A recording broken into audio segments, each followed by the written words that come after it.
Hello and welcome to the ICAEW Student Insights podcast. My name is Jag Dhaliwal. I'm a chartered accountant working in the audit sector, and this podcast is all about learning how the world of work is changing for finance professionals.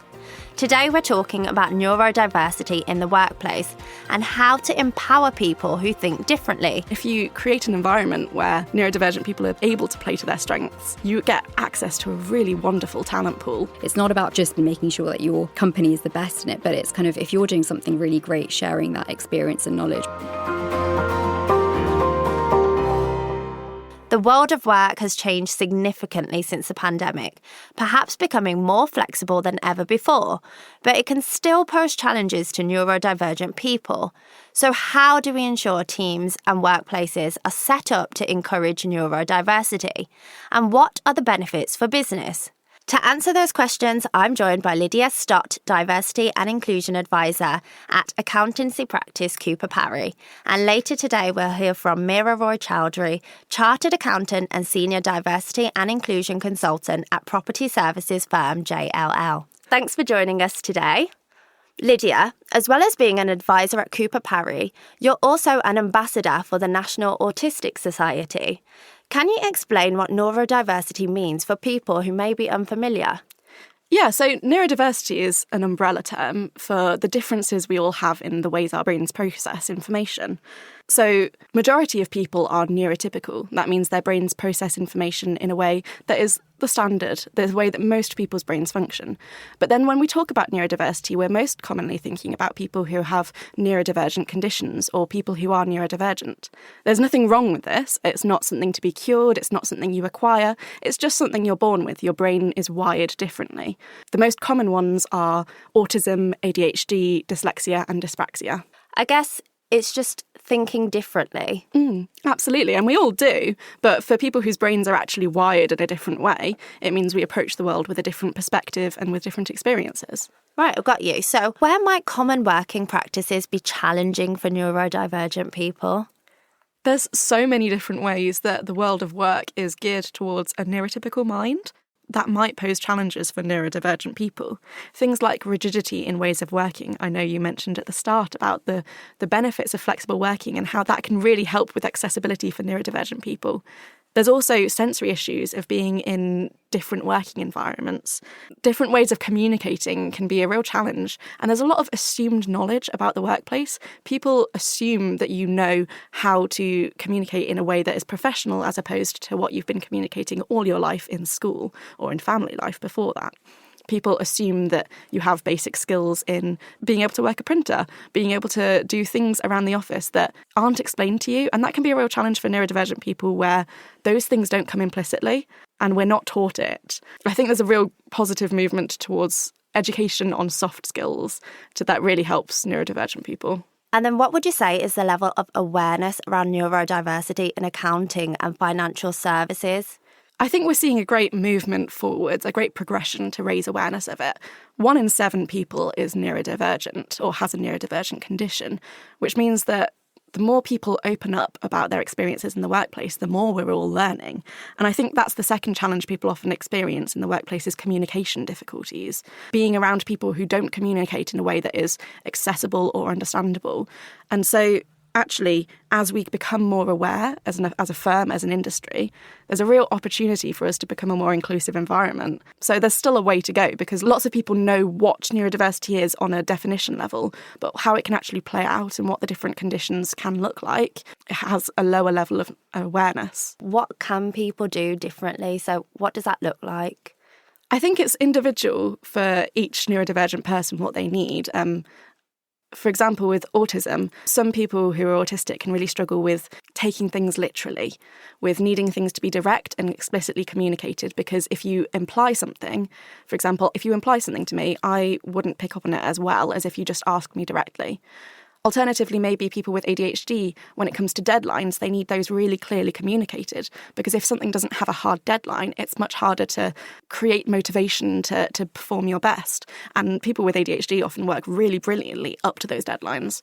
So there's lots of different ways that we can be more explicit, more direct and more clear when we communicate. But ultimately, it's down to the people you work with and building a relationship with them to understand what they need. Yeah, that completely makes sense because, of course, everyone is different. Everyone's going to be placed differently and thinking differently. I think one of my favourite phrases is once you've met one autistic person, you've met one autistic person. You really can't make assumptions and generalisations. And especially when thinking about neurodiversity as a whole, I know I mention autism a lot because it's my lived experience and through my work with the National Autistic Society, I speak a lot on this topic. But then you bring in other neurodivergent conditions that have very different experiences. And often there's co-occurring difficulties. People who have one neurodivergent condition are far more likely to have another. You're more likely to have more than one than just one. That really makes me think too, it is really important that everyone does need to understand each individual's needs. Yeah. And I think that's a pothole that companies often fall into when starting to become more neuro-inclusive. They decide that they want to be accessible to neurodivergent people. So if you come forward with a label, you say, I have dyslexia, I have dyspraxia, they have a set list of adjustments that they'll just give you automatically and leave it at that. So not every dyslexic person needs read and write software where the computer reads aloud to you. So not every person with ADHD needs to be in a silent room with no distractions around them. It's a real challenge with workplaces to create space and create solutions that are scalable on the size of different accountancy firms, but that provide an individualised approach, understanding that each individual neurodivergent person will have their unique needs. How are you working then to ensure Cooper Parry as a business is inclusive for all neurodivergent people? I think it's really interesting that the work you do to be more neuro-inclusive or more inclusive of neurodivergent people is actually beneficial for everyone. So our flexible working policies, we have work from anywhere, anytime, forever, which means you can do your hours when and where you like, as long as it fits into the business needs.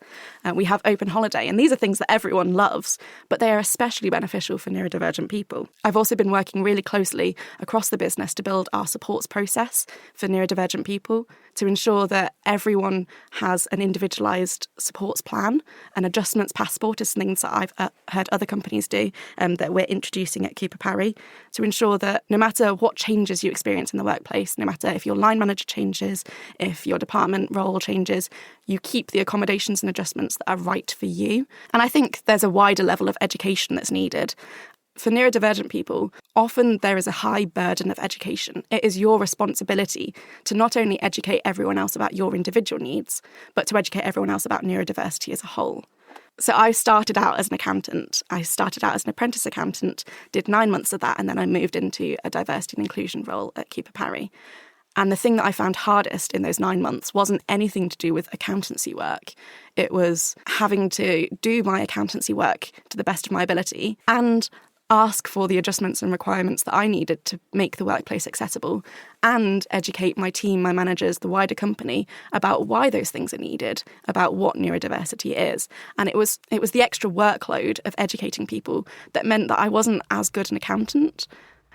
And I absolutely love that Cooper Parry created the opportunity for me to move into a role where this is my job. I am paid to educate people to do this labour so that other neurodivergent accountants have the full capacity and power to thrive in their work. How do you talk to people who are sceptical about D&I in the workplace? So how do we frame neurodiversity in particular as a business benefit? I think that's one of the easiest things to do. It's so easy to explain why diversity in business contributes to better business practice.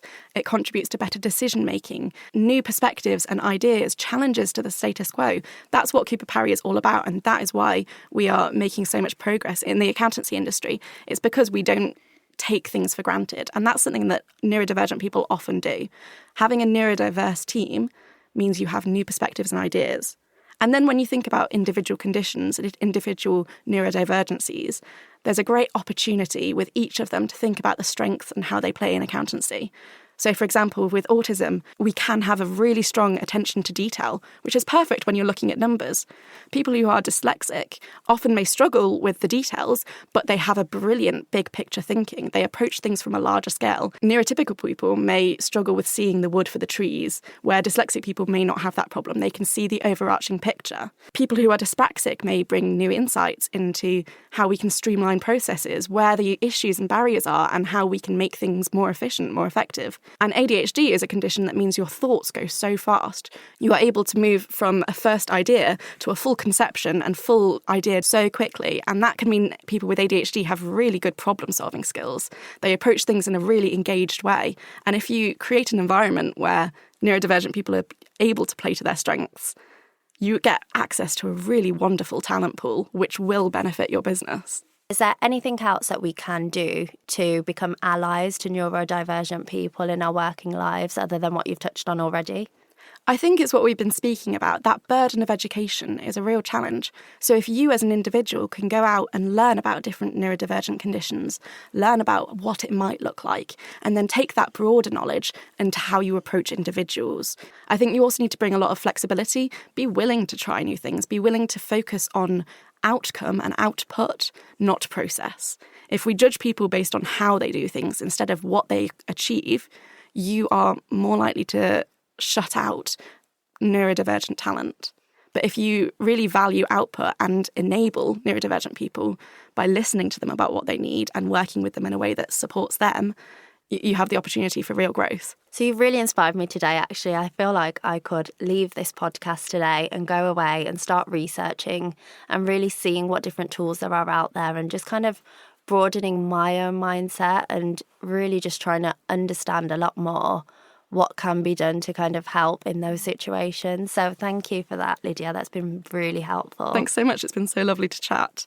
Now, switching from the accountancy sector to property services, I'm keen to get Meera's take on neurodiversity and everything we've just discussed. Thanks for having me, Jag. So Meera, you're a senior D&I consultant at JLL.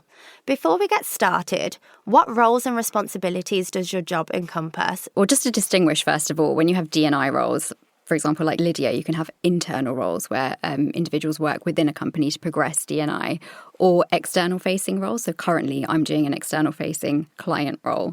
So I work with clients in terms of supporting them with their D&I journeys across the spectrum of D&I areas and issues. I guess my work roles and responsibilities are quite similar to other consultants. So it would be, for example, selling work to clients. So that could be writing proposals, delivering pitches to clients, going to networking events, trying to source clients. Then there's the actual delivering of work, so managing projects. And when it comes to D&I, there's such a range of different work that we do. So it could be, for example, data analysis, data gathering, designing programs, implementing programs. So, for example, mentoring programs or sponsorship programs, facilitating focus groups and interviews, facilitating workshops. Basically, it's a very varied job in terms of the types of projects we deliver. And then there's also a third piece, which is probably the main thing is around thought leadership. So that's kind of producing research and innovative thoughts, basically, to educate the wider kind of sector and industry on the latest trends and thinking around diversity and inclusion, which is really interesting for people who are into kind of research and report writing and that kind of area of things. No, that's great. So how have you actually seen then awareness and understanding of neurodiversity improve at JLL and with clients during your time with the business? So firstly, in terms of JLL itself, it's definitely an area which has got a kind of increasing focus in terms of promoting awareness and education. Some things that the organisation have done recently are, for example, launching a guide for the whole organisation in terms of neurodivergent conditions. Obviously, as Lydia mentioned, that's not kind of a one page describes every single neurodivergent individual, but kind of the key things that people should consider when working with colleagues who are neurodivergent, or especially if you're managing a colleague who is neurodivergent, what are the things that you should be thinking about? We have a neurodiversity business resource group as well. These are often also called employee network groups, which are a key way of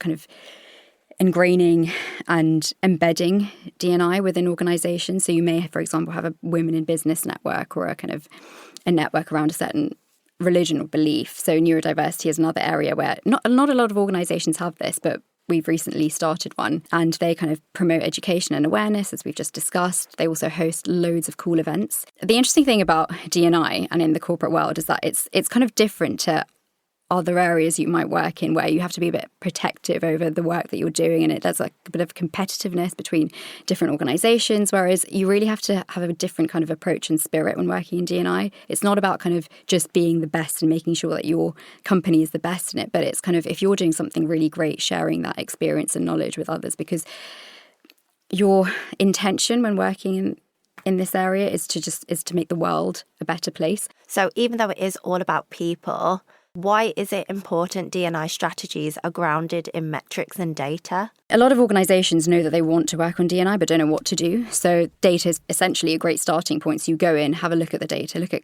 company representation, look at progression of different people with different characteristics, see where the issues seem to lie, and then think of what is the most effective targeted solution, or what is even the problem that we need to solve. So to measure a baseline, and then if you do come up with a solution, or say we decide to support a company to set up an initiative such as a mentoring program, how do you see the effectiveness of it? You need data to measure progress over time and to measure impact. A lot of companies do have kind of D&I targets, and that's a great way of speaking the language of other areas of business within companies. So to try and, you might have a kind of a revenue or profit target. Here's your D&I target, to kind of speak the language of businesses and leaders. And obviously you can't set targets without having data in the first place and then being able to measure that. So it's really key. And for me, I think because of my background, data has been kind of the number one thing that I'm always really focused on. We generally always like to complement quantitative data with qualitative data. So kind of, interviews, focus groups, which provide a kind of a narrative for the numbers. And it's really important to look at those together to understand the picture. So you touched on your background there. How did you go from qualifying as an ACA with the Big Four to working in D&I in the property services sector? Yeah, it does sound quite random, but it all does actually make sense when I think about it. So I actually started off in PwC in a team where it was a hybrid of tax and consulting, which is why I ended up doing the ACA as a part of the grad scheme. But most of the work that I did was around HR consulting, and in particular reward consulting. So looking at pay for executive boards, but also all employee. And through that, I was exposed to work around equal pay, then gender pay.